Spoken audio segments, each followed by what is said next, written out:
Conservative media done right. You're listening to the SHR Media Network.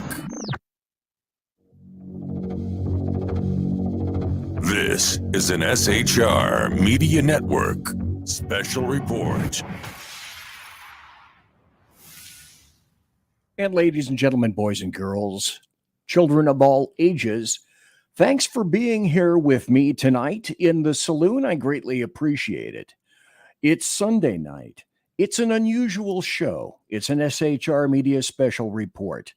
And I wanted to do this show before you go into the voting booth, and or if you have some other individuals who are on the fence, shall we say. I don't quite know how that would happen, but let's suppose. About Kamala Harris. I want to tell you tonight the truth about Kamala Harris. And that is this, caveat emptor. Make sure you get out to vote. Refer people who are undecided to this video. I would love to have you do that. Then they can take whatever time it will take tonight. I don't know if it'll take an hour. I don't know if it'll take 2 hours. When I'm done, I'm done. But I felt that I had to speak out tonight, now, about the individual that many people are potentially voting for.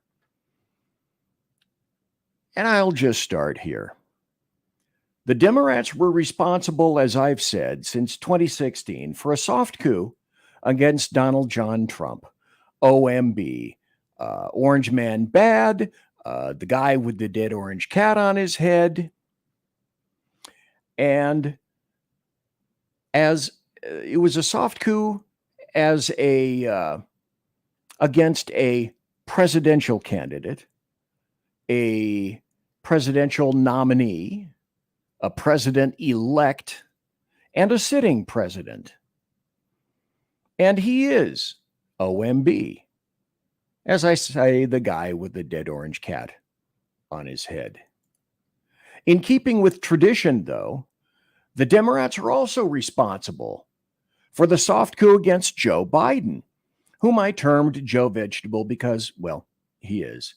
This was known overtly and covertly since at least 2020, I suspect much before that. And yet every Democrat and leftist in concert with the American media maggots somehow managed to keep Captain Obvious locked in the underground bunker until June 27th of 2024. And that's when things became just a little bit too blatant, a little bit too indisputable to ignore. Now, no one could have foreseen 2024. Perhaps myself, a few others at SHR. It's almost beyond human ken, human realization. When you thought that it just couldn't have gotten more stupid, more fattening, more violent, well, it did. And yet, one solitary event seems to have stalled the Democrat leftist mind when Trump debated Joe Biden on, oh my, let's remove this and let's go directly to the video on June 27th.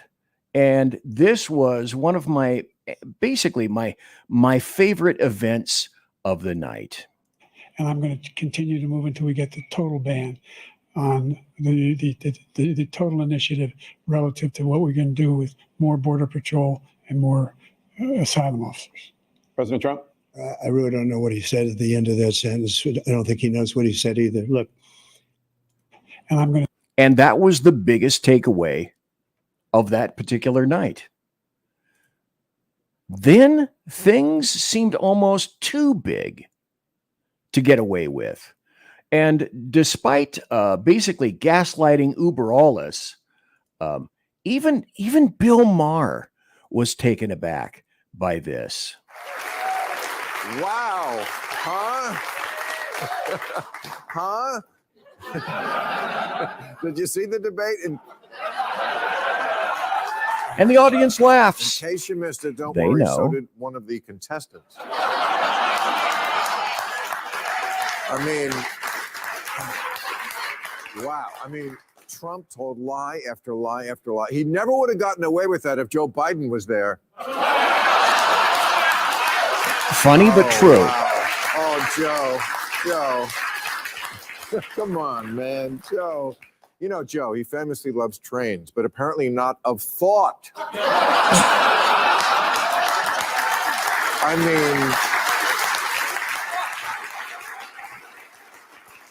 mean, just all night confused and halting and trailing off. I've seen beauty pageant contestants answer questions better. I mean, I don't.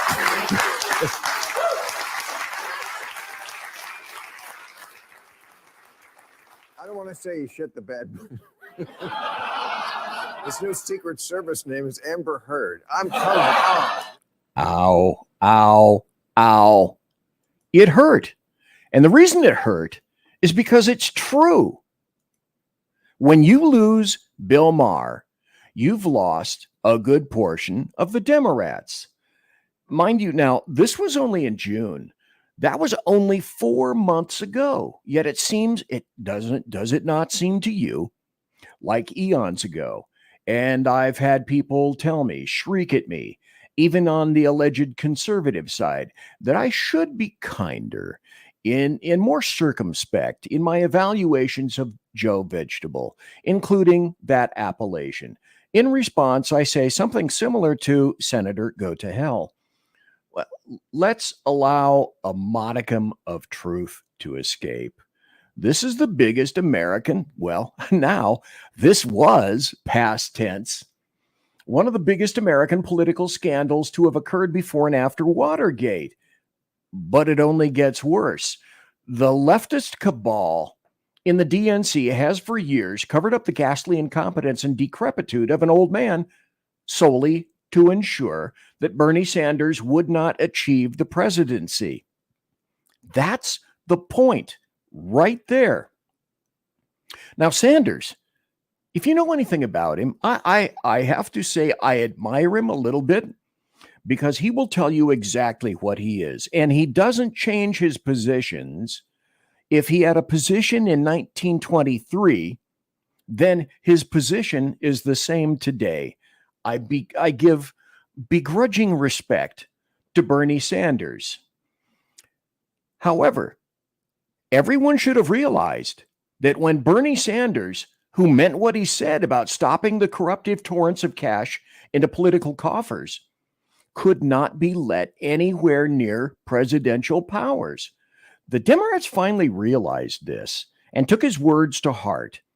They couldn't afford to have the cash taps righty-tighty, much less potentially turned off entirely.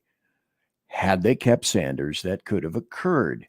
So Joe Vegetable was selected as the empty suit, the dancing puppet at the end of the Obama, Valerie Jarrett, Susan Rice, Ron Klain strings. As Obama himself stated, don't underestimate Joe Biden's ability to fuck things up. True then, true today. You'll find that quote burned in paragraph 724 of the Political article that originally came out with that. Well, what that means is Politico buried the lead. That was very intentional.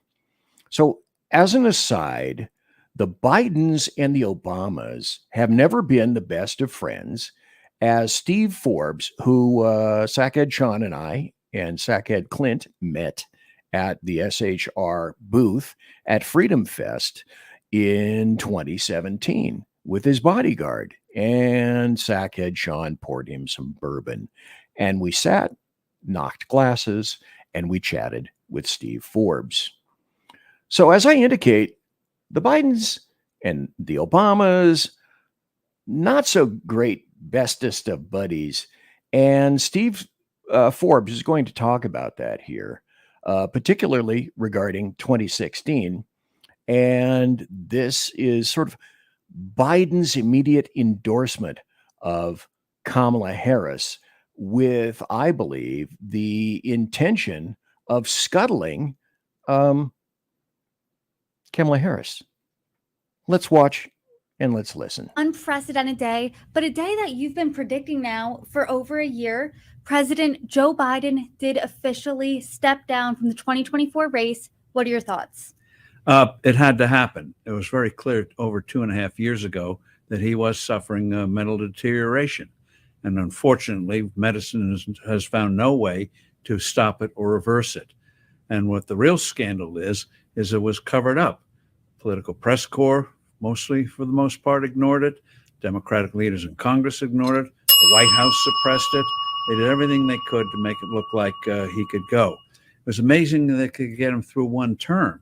But the idea that he would then go for a second term, that is even the bigger scandal. So it had to happen. And the question now is, where do they go from here? We're already beginning to get the outlines of it. And one thing was very interesting. He did that original letter, released that letter on Sunday. And then shortly after. By the way, stop for just a moment. I'll show you the letter. I will read you the letter to which he refers. That'll be in a few minutes. Released the endorsement of Kamala Harris as vice president. There's a little history on that. He was the vice president, obviously, under Barack Obama. In 2016, Biden wanted to run for president. And Barack Obama, in the most humiliating way possible, quashed Joe Biden's aspirations to run for president. Said it's going to be Hillary, and did so in a way that both he, Biden, and his wife, Dr. Jill, have never forgotten, never will forget. So he made sure when he withdrew, I don't know whether they intended to do it this soon, but endorse her now. And Barack Obama's clumsy attempt to try to create a condition where perhaps Michelle Obama could run or somebody else could plausibly run was quashed. And what also this shows is that former President Obama, when it comes to that kind of political maneuvering, is not very good. He's no Franklin Roosevelt, a 4-term president, who was a master at it. Just one quick story on that. In 1944, in the midst of World War II. And who would have a story on that? Steve Forbes. Roosevelt was running for a 4th term. He wanted to get rid of his vice president, a man named Henry Wallace. And Roosevelt did it in a way where there are no fingerprints on it at all. He told Wallace to his face several times, if I were or as I am wont to say, fingerprints on the knife, found amazingly in your back. Delegate to the convention, I'd be supporting you. And yet he maneuvered him in a way in which Wallace was dumped, and Harry Truman, they called the Missouri Compromise, senator from Missouri, became vice president and then president. So Obama so far has batted 0 in terms of guiding the party. And Biden was going to make sure he was going to have Kamala Harris on the top of that ticket. And if it looked like somebody was going to seriously challenge Kamala Harris, I believed that Biden would have resigned the presidency, made her the incumbent, and there was no way a Democratic convention was going to go against an incumbent president of their own party. You bring up a really interesting point about former President Obama, and that is he did not endorse Vice President Kamala Harris either when he was writing his statement about President Biden stepping down from 2024. So what do you think is next? Because Democrats largely coalesced around Vice President Kamala Harris to be the presumptive nominee. Some have called for an open convention. What does it look like between now and the convention? Well, there's just no time. You could make a case that if they had a normal primary season, Kamala Harris wouldn't have done much better than she did when she ran in 2020, had to drop out in 2019 before the first vote was cast. But now they have her. And so they're making the best of what they thought would be an unlikely situation.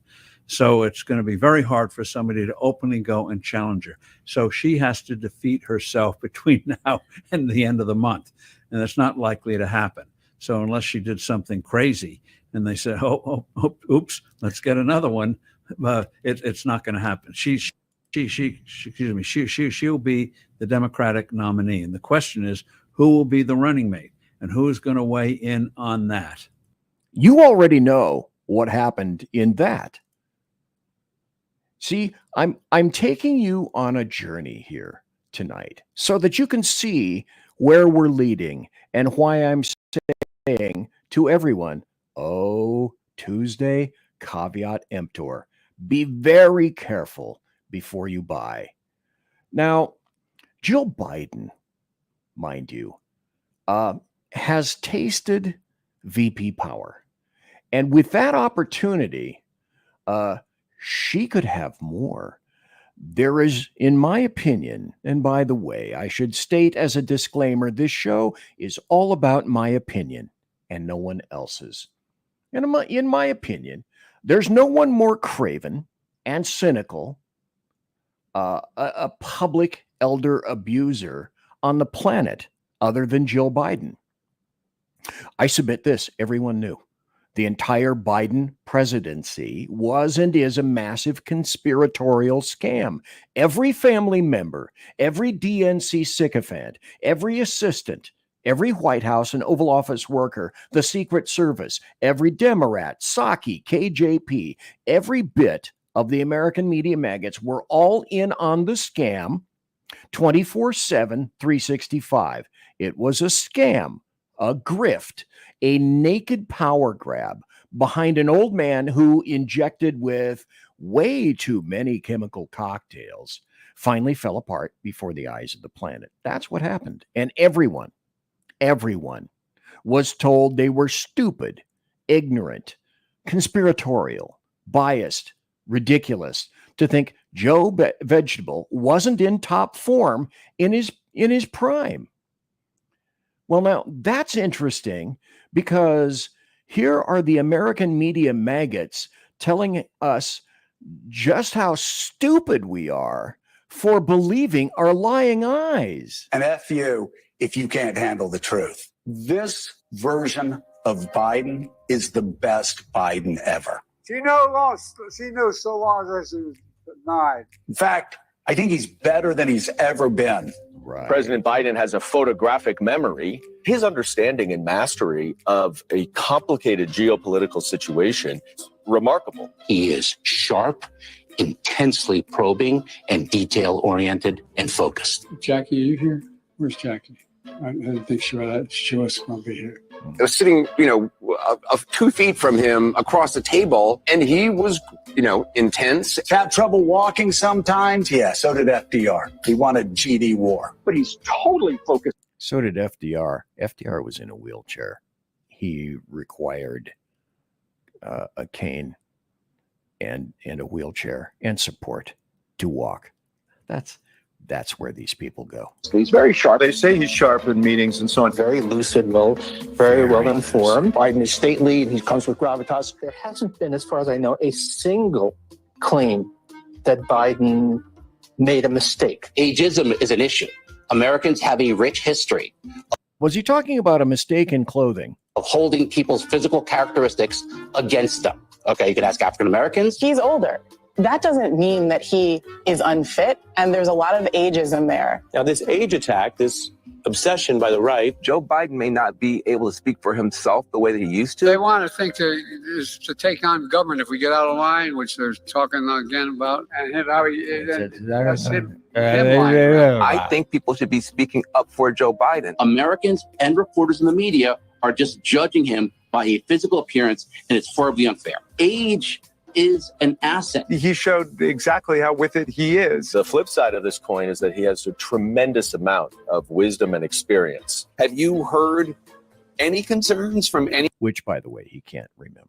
Anyone who has met with President Biden about him seeming a little slower? No. More wild speculation from a bunch of people who have probably never been in a room with Joe Biden and certainly don't have medical degrees that I'm aware of. You don't get paid for performance to be president. The job is not a job of endurance. I don't see Donald Trump out bike riding like Joe Biden. It's the Hillary's email. All they have is that he's old. He can clear a dementia bar, and that's probably a win. The media are not fair, and they're getting less and less fair, and things are frightening. You have Wall Street Journal running a horribly sourced piece saying that Biden is unfit. Dubious Wall Street Journal report about the president's acuity. Shoddy story by the Wall Street Journal questioning Biden's mental fitness. Wall Street Journal story had a lot of flaws, as you said. Flaws. But Sinclair, they didn't do any original reporting. They didn't follow up. They didn't do any work. Here today, Hirsch Goldberg Poland is still. He is not here with us, but he's still being held by Hamas. But a huge part of the Mueller report talks about Russian disinformation tactics. And one of the themes this election cycle is that Joe Biden is too old to lead. And so everyone is seizing upon this. And it is a classic disinformation tactic. And I think the best thing that we can do is to prepare the American people for this false narrative. It's a false narrative. You and I know that. The binder knew that.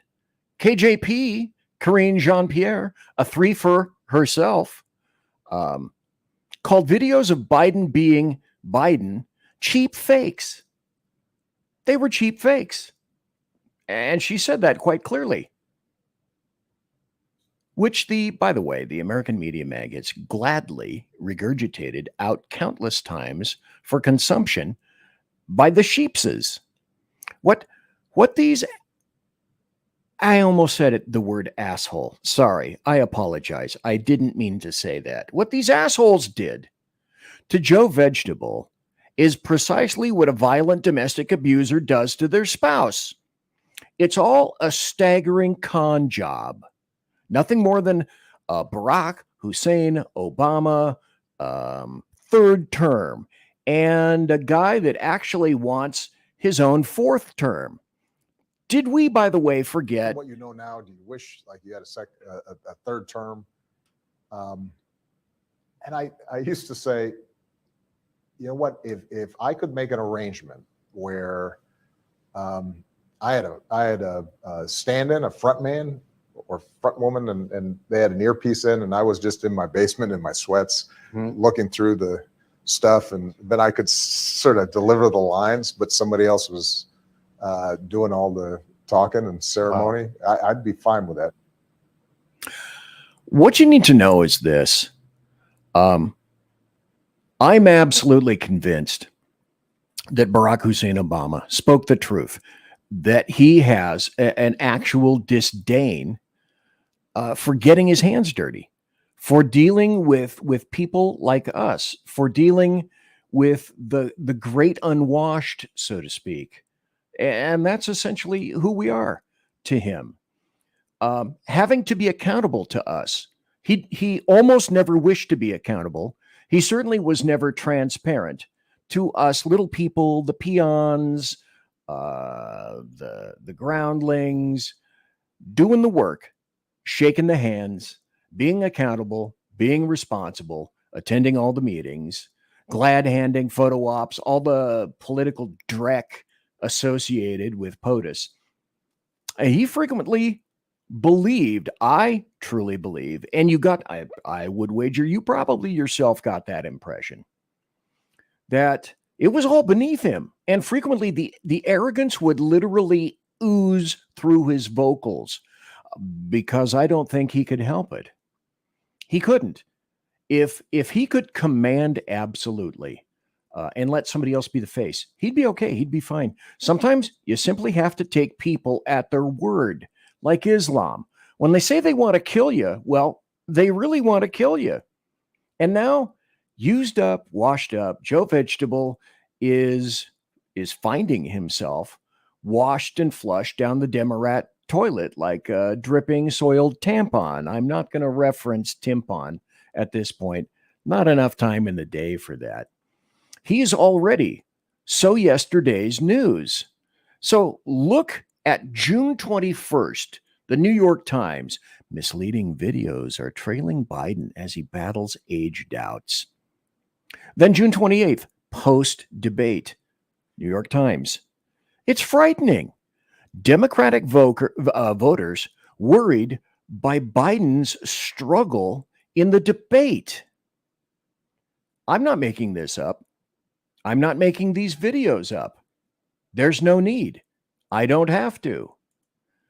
So let's continue with Joe Biden, because I like to allow he and others to speak in their own words, so to speak. Joe? On my watch, instead of Infrastructure Week, America's having infrastructure decade. Over $1.3 trillion. Trump. $1.3 trillion. This talks the talk. We walk the walk. Look, he likes to say America's a failing nation. Frankly, he doesn't know what the hell he's talking about. Let me pause here just for a second. Let's remember, though, even in January of this year, seems so long ago, none, zip, zero, the null set, not one media outlet here or on the planet hammered Joe Biden for incomprehensibility. Had Trump done that, just that, right there, it would have been replayed for weeks on end. You know it, I know it, Democrats and leftists know it, and the American media maggots know it as well. I see shovels on the ground, cranes in the sky, people hard at work rebuilding America together. Whoa, what was all of that? Well, all of that was a word salad. Now, if you remember, I made fun of Joe Biden for that, of the word salad. Well, again, roll with me here. We'll continue on that vein. But now we realize that it was the biggest lie, the largest calumny in the history of American politics. It makes Watergate kind of look like kindergarten play involving toddlers, because everyone, and I mean everyone, in the White House, the Oval Office, the Joe Vegetable regime, the Democrats, leftists, the American media maggots, Kamala Harris, were all, absolutely all, complicit. You know, in a way, you can't blame Biden. As Joe Biden, he was initially motivated and later puppeted by his own avarice when a semblance of cognition was still remaining, pushed by the duplicitous power monger. That's exactly what she is, Jill Biden. As Joe Vegetable, however, he was all over the top obvious as a proxy for Obama, just as you heard. Rice, Joe Biden, Ron Klain, et al., as evidenced by you remember all the videos with the fake snap in his step, his getting lost on innumerable stages, reading texts from cards out loud, meant only to guide him. Do we remember? Anybody remember this? Here's a close-up of his guidance card. Oh, and it tells him how to pronounce names. And then it tells him who he is. You squaring your shoulders to look for that. That's his cheat sheet. That was there on his very first press conference. Everything on that was prearranged. And here's another photo of that. Biden's cheat sheet, by the way, tells him how to sit. Everything prearranged. News Nation's story on his cheat sheets and pre-selected quotes and answers happens to be right here. Let's watch. Well, President Biden was caught holding a cheat sheet with reporter questions on it during yesterday's press conference with the South Korean leader. You can see it. It has the date, how to pronounce the reporter's name, and then exactly what the reporter was going to ask. The photo is fueling speculation about the 80-year-old commander-in-chief's mental acuity as he is gearing up to run for 4 more years in office. I do want to bring in Dr. Lauren Wright, professor of politics at Princeton University, and John Opdyke, president of Open Primaries, advocating for election reform. Thank you both for being here. Sure. Dr. Wright, let's start with you. Is this the big deal some critics are making it out to be? Does this leave the president open to questions about his age just a couple days after his announcement?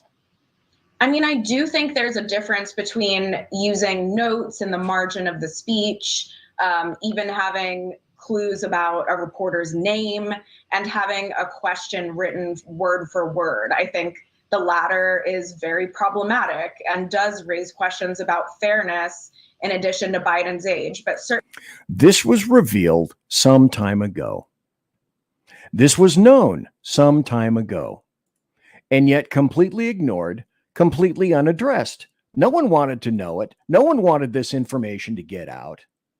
And people have asked, okay, BZ, where is your empathy for Joe Biden? My empathy for Joe Biden doesn't exist, or his wife, or his family.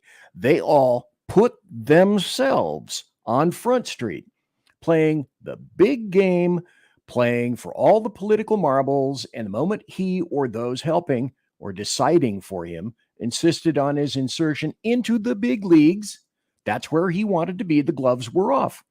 And he became a target for my truth, which is Biden is an incontinent, wandering, embarrassing vegetable. And it's clear. The Biden crime family has sucked at the teat of the American taxpayer for literally decades, enriching themselves at the expense of those who can't assemble a savings account, who can't keep jobs, who watch their jobs, their businesses, their communities, their education, their children, their families destroyed first by lockstep Wuhan 19 sycophants in the federal government and the state governments and the local governments, then by drugs, overdoses, deaths, and the installation of Joe Biden, who in his very first act throttled the very energy industry, which launched the instigation of expanding, then exploding inflation, while, by the way, simultaneously destroying American national security and sovereignty and displaying weakness for every U.S. enemy to see in plain view. And then there's this. Let's watch and listen. And age is not an issue. Fitness is a question that he proves time and time again. He's ably fit. One of the appeals of Joe Biden and the reason he was elected president is because of his age. You're very clear that you do not have any concerns about President Biden's age or his fitness to be president. There's just a cynicism, really, and an ageism, but there's no evidence that he slowed up. There's no evidence to suggest that he. I repeat, I may be hammering this home maybe a little bit too far. Maybe it's time to move on. But you have to ask, well, reasonable people have to ask themselves, how does it occur that folks making, I don't know, what's a congressional wage? $170,000, $175,000, I think. How do people making $175,000 in Congress leave DC politics as millionaires? There's only one way: insider trading, insider knowledge, cheating, corruption. That's a story for another day. But this is another stepping stone that we're taking on this journey tonight. And then came the oncoming November presidential election, the debate, the utter collapse of Joe Vegetable that affected, well, everything. Why, however, was that debate the proverbial tipping point when up to then, a simple declaration by Democrats and leftists was sufficient to soothe the fevered brows and most every one of the nipple suckers? Because the gig was truly up. The truth was out. To the point that the sphincters of Democrat donors, and here's the point, Monye, Honye. The gig was up. The sphincters of Democrat donors clenched and began to withhold the actual and true mother's milk of all politics, cash.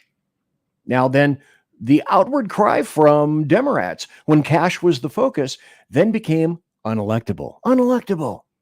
But because I speak leftist, I can translate. That meant, whereas the spice must flow, it was now slammed shut. Oh my God, did we install Joe Biden only to have the ghost of Bernie Sanders interrupt our cash? This cannot stand. Joe must go. The pressure was on. And as you recall, Hollywood, by way of George Clooney, via Barack Hussein Obama, they leaned in hard, as did a small but expanding cadre of Democrats. He must step aside for the good of the order, they bleated. And the American media maggots dutifully took up the clarion call, and with that, those who shrieked that Trump and Republicans were every possible threat to democracy, though, of course, we're a republic, were themselves complicit in shutting down the very democracy to which they referred. Your 14 million votes, Democrats, suddenly didn't mean caca. What's worse, it's apparent Democrats didn't care then, don't care now. Kamala Harris truly did become the anointed one. That's Democrat and leftist democracy, in their words, at work. So Kamala Harris was installed as nominee before the August 19th DNC convention in Chicago. There wasn't a debate at the convention, no opportunity for a debate at the convention, no opportunity to challenge her. These delegates for Biden swapped for Harris, and like the TV show Whose Line Is It Anyway?, the 14 million votes, they don't matter. The threat to democracy is, in fact, via Democrats. Period. It's an autocracy, providing zero access for the questioning. We're going to go into that more in another moment. Another interesting point is I found this quote from George Orwell. In the case of a word like democracy, not only is there no agreed definition, but the attempt to make one is resisted from all sides. It is almost universally felt that when we call a country democratic, we are praising it. Consequently, the defenders of every kind of regime claim that it is a democracy and fear that they might have to stop using the word if it were tied down to any one meaning. Thank you. So, even though Joe Vegetable, up to the very last second, if you remember about him, remember what he said? Dude, he was in it to win it. So Veggie said he was staying unless his health was affected. So do you remember when in steps Wuhan 19 on cue, just as commanded? Then let's go back a little ways. Let's go back to July 13th, whilst at an outdoor rally in Butler, Pennsylvania. President Trump was almost assassinated on live TV by a 20-year-old whose name doesn't bear repeating, killing a good and kind American citizen that I would like to remind everyone of, named Corey Comparator. He was 50 years old, whose final act was shielding his wife and his daughter. Also seriously injured was 57-year-old David Dutch and James Copenhaver, 74. Both, thankfully, were released from the hospital in something of a short order, but their wounds will truly never heal. And we know that for a fact. This is not the time or the place to review the assassination attempt. There are thousands of questions and very few, if any, reliable answers. But of course, the American media maggots did their level best to minimize the event, saying that Trump fell down and was aided and abetted by the despicable FBI director, Wray, who stated in an open congressional hearing that, well, Trump was hit by shrapnel, which the FBI itself later updated by stepping on their very own director, walking back the statement, which was, in my way of thinking, actually very truly delicious. Now, I have to say this because I've said it in my social media for quite some time. And again, this is my opinion, my show. I firmly believe the FBI in its current iteration is nothing more than the weaponized arm of the DNC and leftists. It is a corrupt, anti-American terrorist organization. What's the definition of terrorism? Then you tell me if you think it is terrorism. The unlawful use of violence and intimidation, especially against civilians in pursuit of political aims. Hey, I'm going to do this to me. That seems accurate. So Democrats, leftists, and the American media maggots pretended to be appalled regarding the attempted assassination, but in truth, they were actually terribly disappointed. There are articles about this. They were disappointed it wasn't successful. They said Donald Trump's harsh language brought this on all by himself, while doing everything a cornered animal can do to overthrow the nation while pretending that they're the ones trying to save our democracy. This is from Just the News. John Solomon. I love his site. Poll shocker. 28% of Democrats think Americans are better off, and America is better off, if Trump had been assassinated. That was back in September 18th of this year. New Scott Rasmussen poll shows Americans think anti-Trump rhetoric is the main reason for the assassination attempt. In a shocking display of how vitriolic U.S. politics have become, more than a quarter of Democrats believe America would be better off if GOP presidential nominee Donald Trump had been killed during one of the 2 assassination attempts on his life. The new poll of 1,000 registered voters taken by veteran pollster Scott Rasmussen's Neapolitan News Institute after the second assassination attempt on Trump revealed that 17% of voters say it would have been better for America had Donald Trump been killed that weekend. That figure included a whopping 28% of Democrats, the survey indicated. So it's all make believe and pretend, like children. Shh, don't say that. You can't say that. And you're certainly not supposed to have articles written about that. Then, if you remember, we're going back in time on this journey. The global CrowdStrike update failure occurred on July 18th, and Biden withdrew from presidential nomination 3 days later on Sunday, July 21st.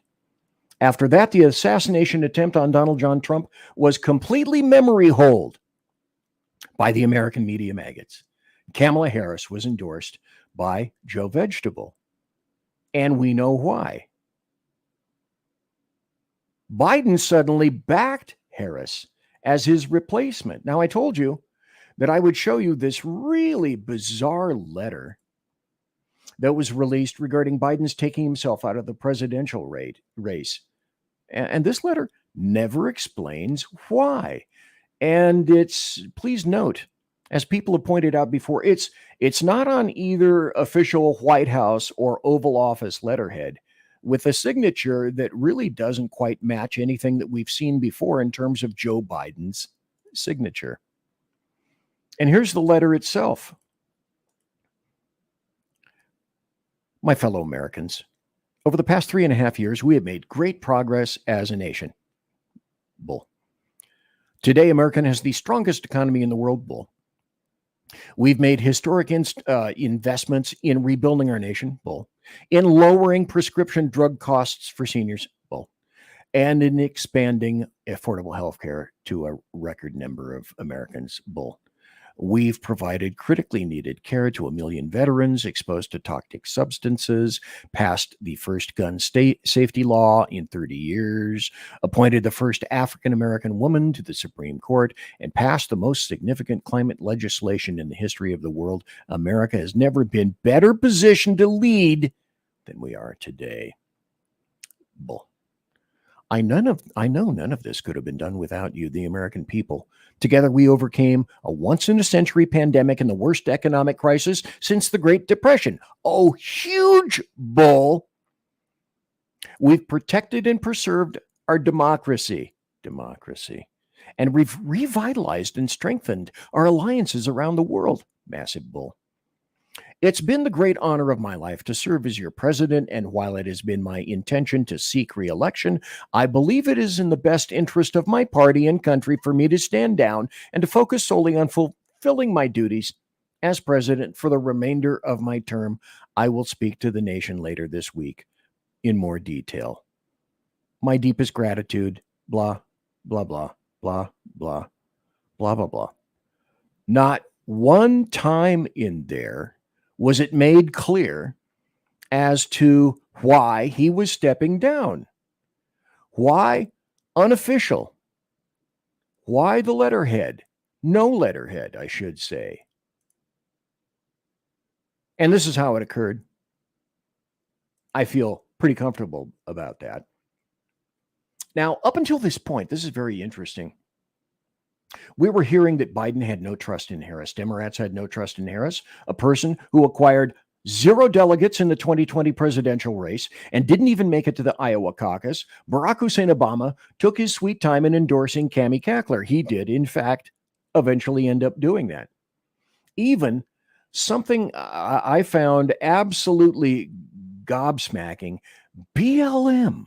And that's not the Bureau of Land Management. Even BLM weighed in on the crowning investiture of Kamala, installing Kamala Harris as the Democratic nominee and an unknown vice president without any public voting process would make the modern Democratic Party a party of hypocrites. Imagine that. Well, in retrospect, what were the Biden-Harris accomplishments anyway? That every Democrat should automatically bankroll their trust and confidence in the apparently unchallenged transition from Joe Vegetable, then firmly to Kamala Harris. Well, here are some of the Biden-Harris accomplishments. You can read these for yourself. But now, Now it's just a love fest, replete with basically ass-shaking black chicks, fake Southern accents, just like Cammie's mentor, Hillary Clinton, back in 2015, if you recall. Nothing like pandering and slapping the faces of black voters with shocking buckets full of dripping condescension. But now is the time. Now we're going to delve into Kamala Harris herself, because we have to understand, and that's the goal for this show, to understand just who is this person named Kamala Devi Harris, most deaf and Indian middle name, to make sure. What is her history, and how can it be traced directly back to California and a powerful political patron? Now, she was born in Oakland, California. She was born a poor black child, stolen from Stephen Martin. She turned 60 on October the 20th. Her mother's Indian. Her father is Jamaican. In 1990, she was hired as a deputy DA for Alameda County, which encompasses Oakland and the East Bay of the San Francisco Bay in California, always spelled with a K. And here's where it begins. That is to say, the lies and the fellation and all of that nonsense. Per Wikipedia, in 1994, Speaker of the California Assembly, Willie Brown, who was then dating Harris, appointed her to the State Unemployment Insurance Appeals Board and later to the California Medical Association Commission. Appointed. Well, had she not known Willie Brown, do you think those appointments would naturally have occurred for someone unfamiliar with insurance and unfamiliar with medical assistance? Of course not. MNM, merit matters not. And the lie, of course, promulgated by Democrats and leftists, is that Willie Brown wasn't married. I'm sure you've heard this. Willie Brown wasn't married, as he was swiving the crap out of Kamala, then 29, and Willie, then 60, from 1994 to 1995. So I'm going to be blunt. That's kind of why you come here, I would expect. Willie Brown was still married. Kamala was screwing a married man. And he was tapping some young chickadee, literally half his age, and by dint of that, used his political power to place his little strumpet into political positions of power and burgeoning wealth, because she had, well, the appropriate knee pads and a dutiful amount of vacuum.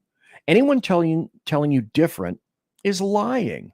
She hitched her wagon to power by way of sexual favors in an illicit affair.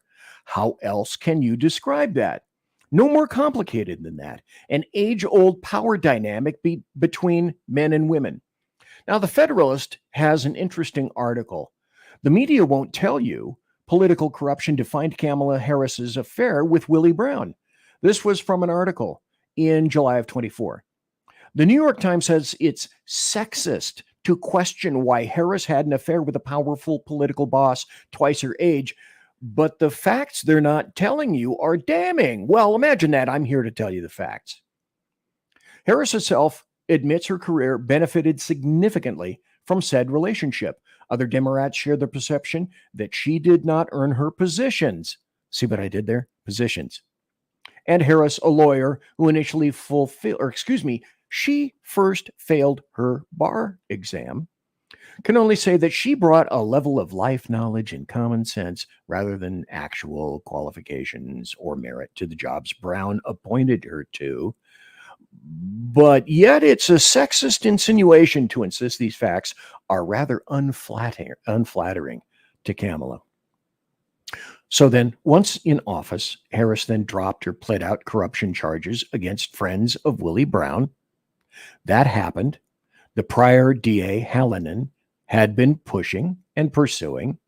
There were a number of Brown friends let off the hook, most noticeably a guy with a sweetheart deal with a notorious city contractor caught defrauding the city of San Francisco by using inferior recycled concrete in sensitive projects such as parking garages and the Bay Bridge. This compromised the structural integrity of those projects and endangered lives. But Harris dropped all the fraud charges and accepted a guilty plea on a single count involving environmental violation, one environmental violation. So, you know what? That really doesn't seem to be a problem, right? Because if the Bay Bridge falls down again, well, what'll happen is that the state of California will just fleece the local, state, and federal taxpayers for more money. I remind you, she loved Jussie Smollett. And also, she loves rioters, which I must remind you of. Never forget that Kamala Harris is, and again, this is my opinion, my show, so I get to say it. She's an intentional racist, full well buying into a racist hoax, DEI, reparations, and the rest of the racist industrial complex. So let's talk about the real Kamala Harris, because there's a very distinct reason why she has no real policy on her website, why it isn't nailed down, why it wasn't nailed down from day one, and she can't quite embrace huge Hamas terrorists, though she desperately loved to. She has never really, truly not embraced any terrorists. She loves them all. So anybody with a molecule of common sense in their wheelhouse knows that, as the saying goes, the best predictor of future behavior is past performance or the lack thereof. And that's why I'm here tonight. This demands illustration. Caveat emptor. Let the buyer beware. Because a shit ton of ignorant people are willing to sacrifice a massive percentile of American history in order to usher in emotions over facts and common sense, because they fail to see beyond their one-trick pony issue, hot and cold running abortions on demand. Abortion is healthcare. Abortion, right up to birth, is healthcare. Now, screw the thousands of Americans who would love to have a child if more children were put up for adoption, but adoption, nah. Most infants must die because things are simply inconvenient. That's the true Cami Cackler. She is a massive leftist, make no mistake. Damn near a full-on communist. Once, if elected, she will kick everything moderate she ever said and revert to her true self, an unlikable, snake-like, backstabbing communist, even harder report than Barack Hussein Obama. Well, that is quite the feat. Gad Saad said it best, and I think I'm going to put this up here for you to see. I'm going to try to be as diplomatic and restrained as I can. Kamala Harris is a vacuous, lobotomized, shallow, inauthentic imbecile. Wait, where's this? Accurate. She knows nothing. She has achieved nothing. She has used every non-meritocratic tool to climb her political career. She is a racist. Have you heard that before? She is divisive. She promotes the cancer of diversity, inclusion, and equity. She is the Justin Trudeau of the United States. Beware. And of course, I have to mention something, another factual little article. Cami was ranked the most liberal senator in 2019, an internet page, oddly enough, that has since managed to vanish at either the push, blackmail, or convincing of govtrack.com once the information emerged into the mainstream. That is to say, it was okay back in 2019, but once people became aware of this, then you got to make that go away. This is from Fox News. Webpage that rated Kamala Harris as the most liberal senator in 2019 suddenly disappears. This is back in July this year. GovTrack, an organization that tracks congressional voting records, confirmed to Fox News Digital it had removed a 2019 webpage that ranked Kamala Harris as that year's most liberal U.S. senator sometime within the last 2 weeks. The self-declared and described Government Transparency Agency and website scored Harris as the most liberal, this is a quote, the most liberal compared to all senators in 2019, outranking Senator Bernie Sanders and Elizabeth Warren at the same time. But the webpage with the ranking, which was widely covered in news reports during the 2020 election, was suddenly deactivated. The link now displays a page not found 404 message. The Internet Archive shows the page was deleted sometime between July 10th and July 23rd, with some people on X claiming the page was still up on July 22nd. So it was confirmed to Fox News Digital the page was removed sometime in the last 2 weeks of July, but it didn't give a specific date. Asked why the pages were removed when single-year report cards were abandoned years ago, he said, I was focused on more impactful aspects of our work. I speak leftist, so I'll translate. It was garnering too much attention, so we had to remove it at the behest of our good friend, Kamala Harris. So I'd like to point out an important aspect here. Bernie Sanders is an admitted Democrat socialist, and Harris was determined even back then in 2019 to be left of him. So as I said, I speak leftist, so we got caught with our pants down, revealing the truth, and we had to cover it up like sand in a cat box, which was done. And so, by the way, Cammie doesn't want you to see this interview from CBS because it was actually covered. So I have that right here. Let's listen for, I don't know, say 23 seconds or so. You're very different in the policies that you've supported in the past. You're considered the most liberal United States senator. Somebody said that, and it actually was Mike Pence on the debate stage. But Yeah. Well, actually, the nonpartisan GovTrack has rated you as the most liberal senator. You supported the Green New Deal. You supported Medicare for all. Oh, but wait, as BZ is frequently wont to say, but wait, there's more. Do you suspect there's more? So the internet, while revealing, can also be some real slim, shady kind of stuff. You just have to know where and how to look. Let's move on. So encapsulate, if you would please, BZ, some of the things that Kamala Harris has done. Co-sponsored Bernie Sanders' Medicare for All Act, sponsored a bill providing illegal invaders with the right to legal representation, expressed support for sanctuary cities, introduced legislation to block the implementation of the Trump travel restrictions, touted the agreement at COP28 to phase out fossil fuels, sponsored a bill requiring DOJ to award grants to replace cash bail systems, sponsored a bill to advance the Green New Deal, sponsored a bill banning DHS from using federal funds to build or expand immigration detention facilities. Well, ask yourself, why that? Why block facilities? Wait, do you not see? Of course you do. I know you do. That's why you listen. That's why you watch. Because then, with no facilities, all the illegal invaders have to be released out into the ozone. So Democrats and leftists bleed about the ruination of democracy, but as the very wise, I'd love to get this guy on my show. He has not yet responded. Victor Davis Hanson, he wrote, "The only destroyers of democracy are the Democrats themselves. And for idiot Democrats and leftists, we're not a democracy, we're a republic. And the coups against democracy were committed by Democrats." Here's an article by Victor Davis Hanson.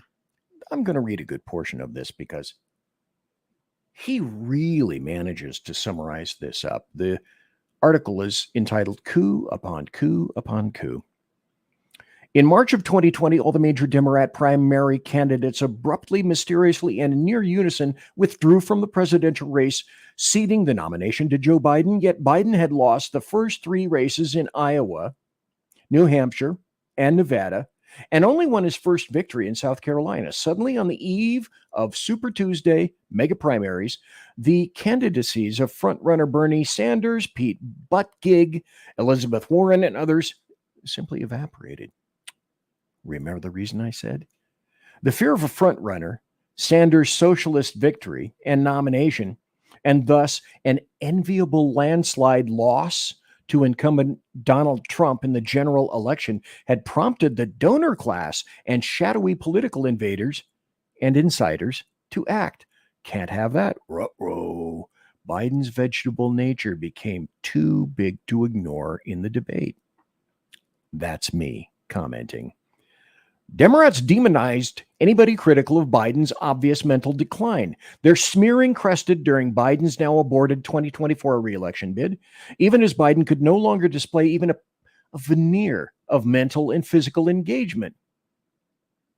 BZ injects at this point, your lying eyes are deceiving you. Listen to what we say, not what you see. So VDH continues.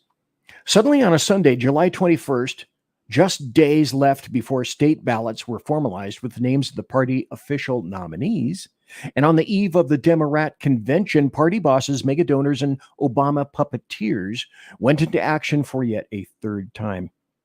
They reportedly threatened candidate Biden with a complete loss of any further campaign funding, the mother's milk of everything, money, and raised the specter of invoking the 25th Amendment to end his presidency should he not suddenly withdraw from the race and endorse VP Kamala Harris as his surrogate on the ticket. In one moment, as I said before, the choices of nearly 15 million Biden primary voters were vitiated. No delegates were consulted. No other alternative Democrat candidates were even considered. Biden was dethroned. It was a coup. Harris was coronated without much public input or knowledge of even how or why. He didn't explain that in his letter, did he? VDH so wonderfully nails this. Democrat insiders. Okay, that's me saying Democrat, but you know how I operate. Come on, move on. Democrat insiders not only removed their leading candidate, who for the prior 6 months had won all the 2024 primaries and almost all the delegates, but insisted that Biden keep Democrats and himself in power, but only if he agreed to quit the race. So in sum, at the 11th hour of a 2-year re-election effort, a cabal arbitrarily decided that Joe Biden might well lose the Democrats, the White House, and the Congress.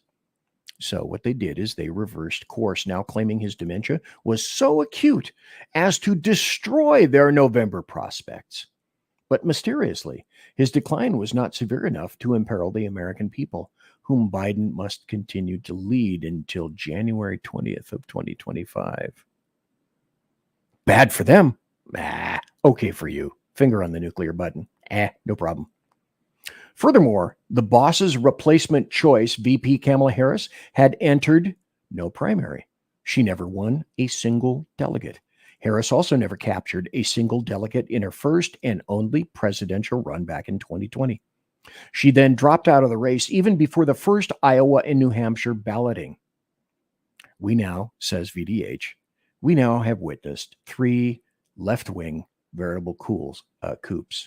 Coups? Geez. But hey, geez, like Canadians above me, eh? Geez. But hey, all in the name of democracy. And meanwhile, back at the ranch, that evil Donald John Trump, OMB, was a continuing existential threat to democracy. Suddenly it was 1967. I lived through that. It was 1967 all over again. It was the summer of love and joy, as regaled by Kamala Harris, as a matter of fact.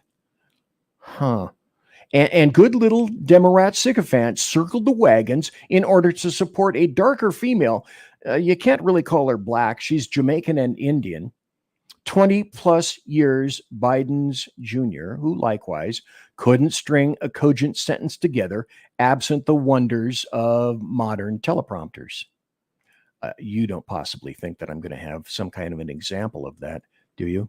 So at first blush, at 20 or 30 seconds, she was great. She was wonderful.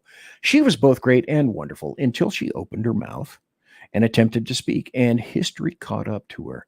This is the true Kamala Harris right here.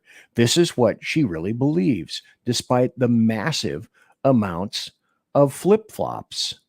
I've played this before. You've heard this before. Maybe some haven't. Let's continue. Very different in the policies that you've supported. Oh, sorry, wrong one. let's go to this. You've seen this before, but for new listeners tonight, let's listen and watch. My values have not changed. Reduce red meat specifically. Yes. The Boston Marathon bomber, they should be able to vote. I think we should have that conversation. Abolish ICE. Yeah. Would you ban offshore drilling? Yes, I'm in favor of banning fracking. I am prepared to pass a Green New Deal. I support a mandatory buyback program. We're not going to treat people who are undocumented cross the border as criminals. The idea that more police equals more safety, that's just wrong. Policing, as we know, goes all the way back to slave patrols and that idea. Yeah, you are absolutely right. Where do you stand on defund the police? We need to take a look at these budgets. Do you ban plastic straws? I think we should. 70 to 80% tax rate. I think that's fantastic. Chipping now to the Minnesota Freedom Fund. How dare we speak Merry Christmas? Yeah, I am radical. I do Okay. believe that we need to get radical about what we are doing. My views haven't changed. She said that time and again. My views haven't changed. She's a leftist. She's a massive leftist. I continue with this as well that you've heard before. Remember, she wasn't the border czar, except, yeah, she was the border czar. Wasn't she? Sure she was. Border czar. Vice President Harris was not a border czar. Meantime, Vice President and border czar Kamala Harris facing some backlash. What he said about Harris and immigration was not true. She was never appointed border czar. And this will be her first visit to the U.S.-Mexico border region since she was appointed as the border czar by... Okay, and the American media maggots continue with that, saying, oh, no, she was never the border czar, although the American media maggots are all over the place, having already said, well, yeah, she was the border czar. What's wrong with you? Oh, she also believes that the police should be defunded. No, I don't. Yes, I do. No, I don't. Yes, she does. Activists right now are calling for a defunding of the police. The Minneapolis City Council just agreed on a bill on this. Right before I came to tape the show, there was a clip on CNN from a Minneapolis City Councilwoman who said, quote, it's a place of privilege if someone breaking into your home wants to call the police. This is gaining a lot of steam. Nancy Pelosi this morning just... Okay. Subtle racism.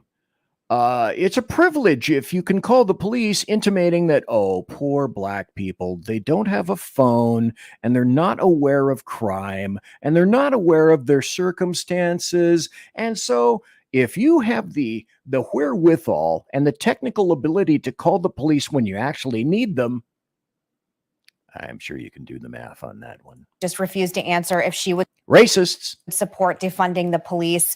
I just want to know from you, do you support defunding and removing police from American communities? And if not, why do you think there's such a hard time being differentiated right now between defunding and reforming police departments? Oh, parsing. I suspect parsing coming in 3, 2, 1. So, Megan, I think that a big part of this conversation really is about reimagining how we do public safety in America. Right. Which I support, which is this. We have confused the weasel words, the idea that to achieve safety, you put more cops on the street. No. Instead of understanding to achieve safe and healthy communities, you put more resources into the public education system of those communities, into affordable housing, into home ownership, into access to capital for small businesses, access to healthcare, regardless of how much money people have. Okay, stop. Money. You see, all this is about money. Money, money, money. Give us more money. Give us more money for this. Give us more money for that. It's all about money. It's never about the social structure. It's never about the inherent social weakness of various personnel. Paint job is immaterial. It's across the spectrum. But the blame is always, we need more money. We need more money. By the way, did you get the thing that we need more money? That's how you achieve safe and healthy communities. And safe and healthy communities. Like Baltimore. Do you folks realize that there are places and streets in Baltimore following the 1968 riots, and Baltimore has spent literally billions, they've been funded billions of dollars. And there are places in Baltimore, there are row houses destroyed. Nothing was done to them to attempt to bring them back for people after having been showered with money, and they're still sitting the way they were since 1968, burned out husks. And so we really do need to understand and reimagine what and how we can actually make and help make communities safe. Because here's the bottom line. If you contrast, many communities which have a heavy presence of police to middle and upper middle class suburbs in America, you will not see that presence of police. But what you will see families who have an income that allows them to get through the end of the month. You will see good public schools. You will see people who have access to health care and can afford it. You will see people who have jobs. And so this has to be the conversation, which is how are we going to be smart in achieving what should be our collective goal, which is that all communities are safe, and knowing that safe communities are usually safe because they are healthy because of a number of things, including the economy, including education. And Oh, the economy. Well, gee whiz, stop right there, if you will. The economy. I wonder how the Biden administration and the Harris administration managed to get there. But wait, don't feel bad. There's more.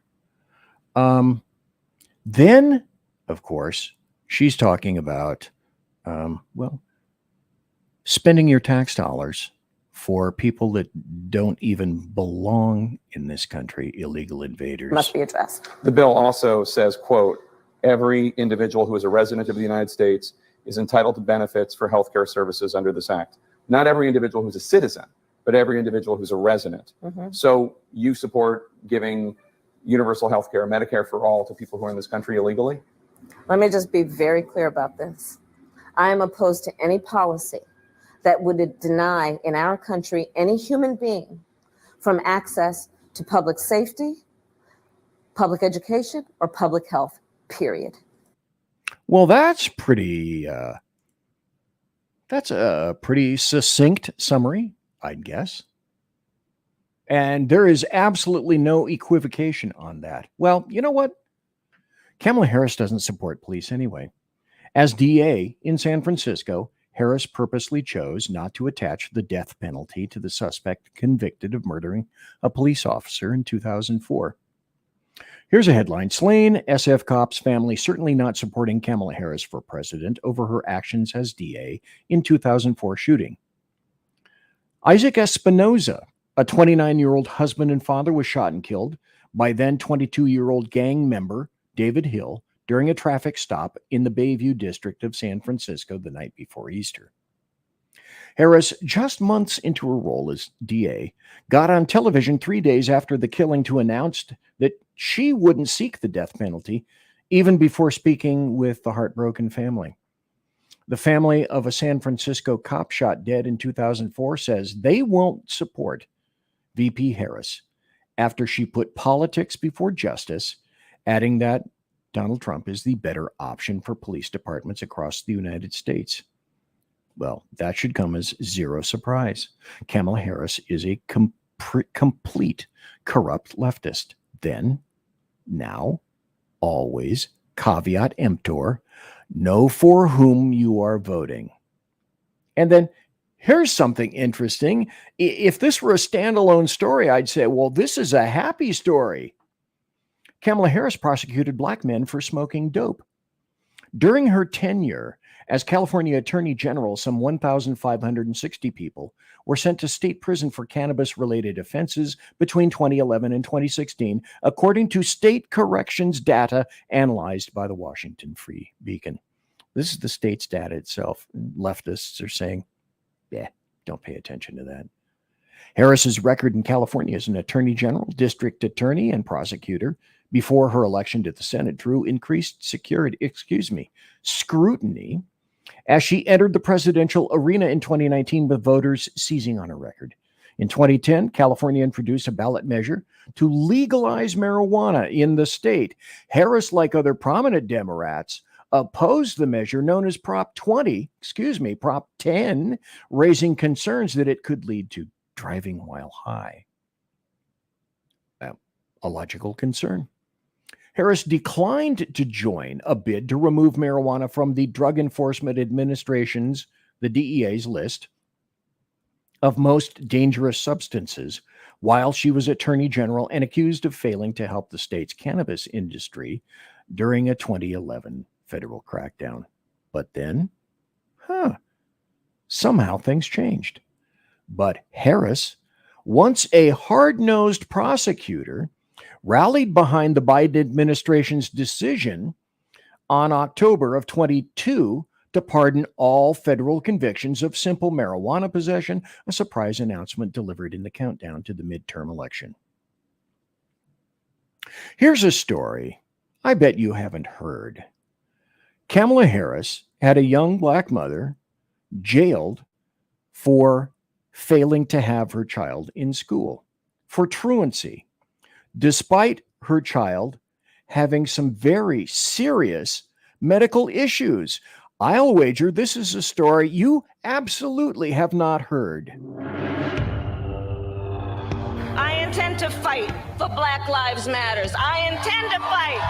If Black Lives matter to her, why didn't I matter?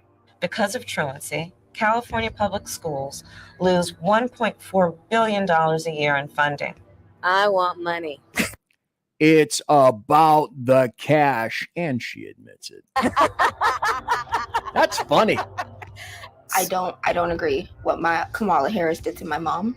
So I decided I was going to start prosecuting parents for truancy. And I spent a majority of my time here at the hospital. When Kamala Harris was the California Attorney General, she had me arrested and prosecuted because my handicapped daughter was sick in the hospital and had missed some days of school. I have sickle cell anemia. Sickle cell anemia is a hereditary disease, and it is very, very painful. That's funny. In 2012, like all California parents, I received a threatening letter from Kamala Harris saying, we'll go to jail for a year if our kids even miss 10% of school days. Little did I know, there was a warrant out for my arrest. All of a sudden, the police is outside my house and they started banging on the door. They told me I was under arrest for my child missing school. I was shocked. I said, but my baby is sick. The school knows that. And they said, go talk to Kamala Harris.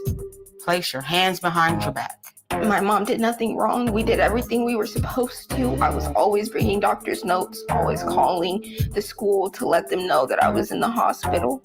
But my hell was just beginning. They gave me 2 charges. I spent the next 2 years in court fighting these charges. Kamala assigned her nastiest prosecutors to my case. And I'm sure she had the money for defense attorneys, don't you think? My homicide prosecutors, my gang prosecutors. And they went over there and I said, when you go over there, look really mean. All the time I had to spend going to court, I was struggling to care for my shame. We are going to make sure that you face the full force and consequences of the law. I lost my job and couldn't pay rent, and we got evicted. I became homeless. We had to move into a motel. And I ended up being in the hospital a lot during her trial. And in that hospital stay was when I had my stroke. I had a stroke about 4 or 5 days ago. And right now I'm doing pretty good. My hand is doing okay, I guess. Let's be clear, my values have not changed. Look, I am not a political person, but I want people to know what Kamala Harris has did to me. If she do it to me, she will abuse anyone if you give her the power. The truancy program got a lot of criticism too. Did you actually lock anybody up? No, we never locked anybody up. We did prosecute some cases, but far few, only about 20. My message to all Americans, especially Black Americans, do not trust Kamala Harris. Now, were you aware of that? My guess would be you probably weren't. Here's another thing that I bet you weren't aware of. Kamala Harris refused to prosecute the Catholic Church when there were numerous cases of child abuse in San Francisco and other cities in California. Always spell it with a K. Here's a headline. Fact check. Kamala Harris covered up sexual abuse allegations as a prosecutor before claiming to fight for victims at the DNC. VP Kamala Harris bragged about her supposed passion for helping victims of sexual assault while speaking at the Democratic National Convention, ignoring her track record of failing to prosecute sexual abuse cases. This is particularly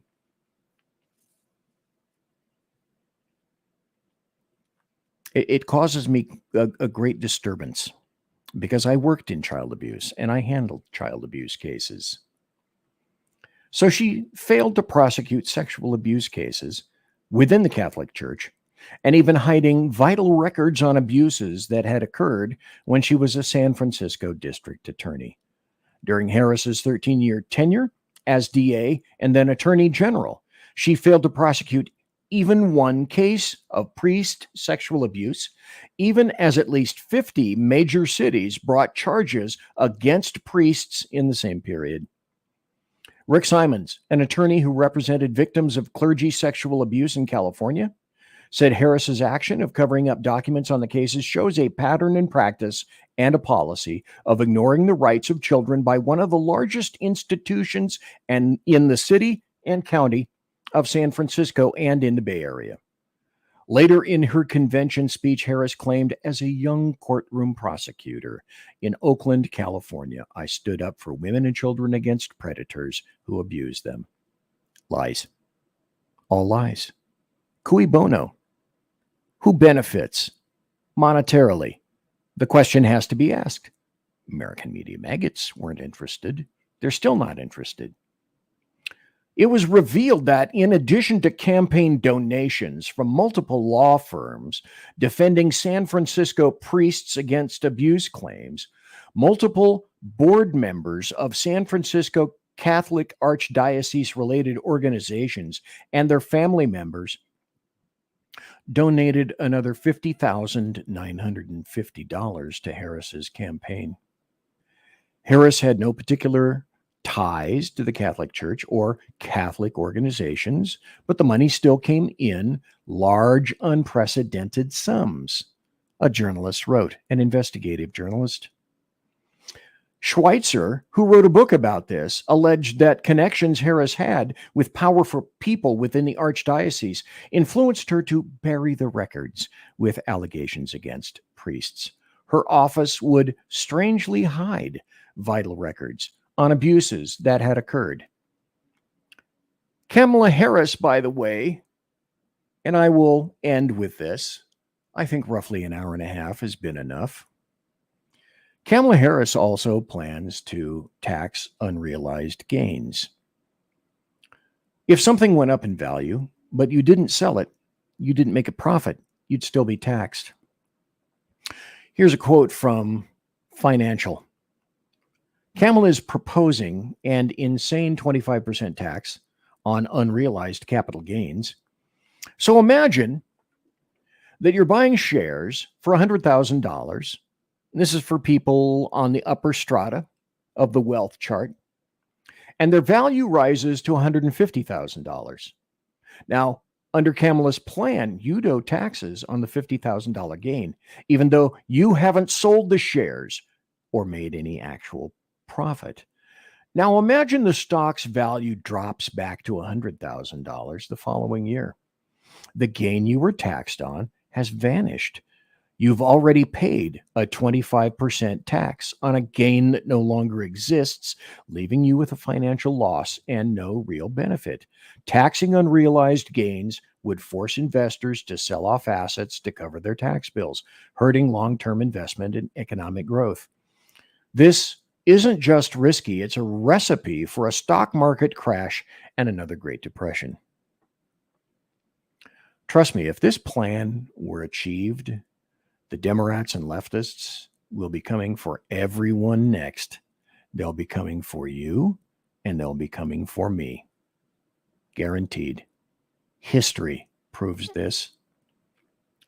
And so, ladies and gentlemen, boys and girls, I could go on, but I am literally running out of energy. I'm running out of time for the show. It's a Sunday. I should be doing other things, but I wanted to make sure that I immure this on the internet and have you refer to it for people who are yet unconvinced. There's an individual in the chat room said, I'm sorry, too little, too late. I guess we'll find out on Tuesday, won't we? I want to let you know, like Joe Biden, he was quoted as being on the wrong side of every issue. Kamala Harris is likewise on the wrong side of every issue. She will transform her external mouth music in order to accommodate whatever audience she appears before. She is a readily apparent chameleon, except, as she says, her views haven't changed. Remember that. Her views haven't changed. You've seen her original views. They were true then, true today, and they will be true tomorrow. Because, bottom line, she is a fundamental leftist, period. Don't listen to what she says. Examine what she's done and how she was raised. So, folks, caveat emptor regarding Kamala Harris. And with that, I say, be careful. Be very, very careful. Don't buy her crap. I want to end with this. This is just about the last show that I'm going to have to be able to say this. Don't expect a red wave. Don't expect a red tsunami.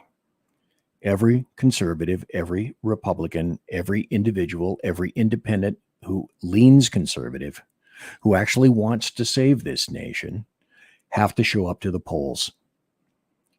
Early voting in most states is done. That option was there.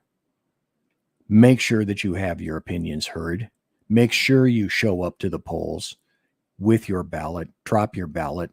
Let your voice be heard. Every vote counts.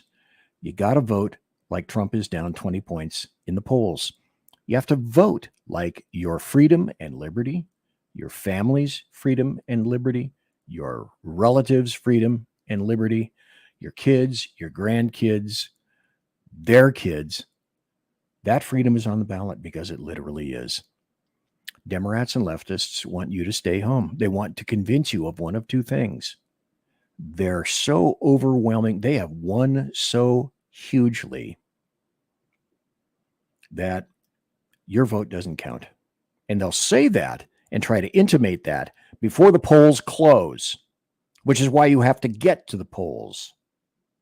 Or they'll say, oh, Trump is ahead so much that, if you actually wield your vote, you'll be piling on. And that's not necessary, and that's just not fair. I had, in closing, a civics teacher, Mr. Helms, in 1960s, in civics class, who said, and it true then, true now, going to be true in the future as far as I can tell, Democrats don't win elections, Republicans lose them. This election is ours to lose. We absolutely must not, we cannot lose. The country and every American in it, our freedoms are at stake. So please, you must not stay home. Please get out and vote. I wrap up with this. Every vote counts. Good night. God bless you all. We'll see you tomorrow on the Get Out to Vote show. I'm BZ. Have a great and wonderful night. Thank you.